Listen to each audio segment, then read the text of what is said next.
What's up YouTube, and welcome back to the channel. Today I will show you how to change your ringtone as well as your text tone on iPhone. Now this should work for all variations of iPhone, and it's quite simple to do. Everything that you'll need to change both ringtone and text tone will be found inside of the settings app, so just open up that little gear app on your home screen. What you're going to do from here is just scroll down. You're looking about 8 sections down there. You could see a little category. It's called Sound and Haptics. You can see that I'm highlighting it now before I finally enter in. Then entering in the Sounds and Haptics section there, you will see going down the page that there is a section for ringtone.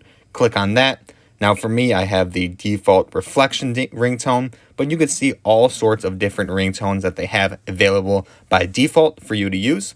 Also, if you scroll towards the top there, where all of the ringtones are at, you will see that there is an actual tone store where you can purchase tones with real life money and purchase these directly through the App Store, as well as download any tones that you've purchased in the past. You can simply do that and it will restore all your purchases.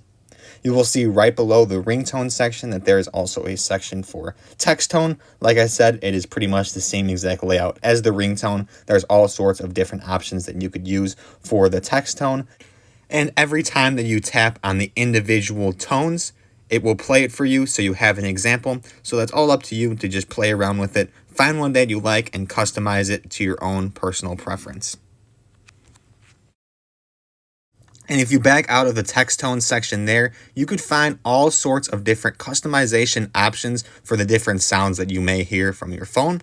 You could set a different sound for voicemail, for new mail, for different alerts. That's all the customization section you will find in Sounds and Haptics for any sound that you may hear from your phone. That's pretty much all I have for you today. If you did have any questions on any of the information that was shown in this video, feel free to leave a comment and I will get back to you as soon as possible. If you did find this helpful today though, please subscribe to the channel. It really helps out a lot. Thanks for watching and I will see you in the next one.